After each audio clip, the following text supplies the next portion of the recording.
Can you solve this SAT-style math problem? Let's go through it step by step. But before we begin, let's first understand the concept. In math, a function takes an input, does something to it, and gives us an output. For example, if you're given the function x plus 3, let's try using some inputs to test the outputs. If x equals 1, replace x with 1. 1 plus 3 is 4. Our output is 4. If x equals 2, replace x with 2. 2 plus 3 is 5. Our output is 5.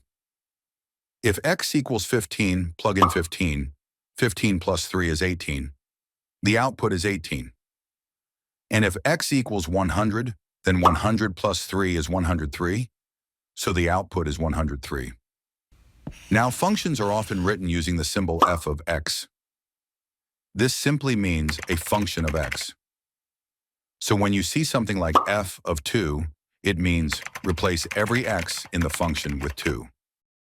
Today's question says, what is the value of f of x when x is negative 4? The function is x squared minus 5 times x plus 6. To solve this, we'll replace x with negative 4 in the function. Then work through the math step by step to find the answer.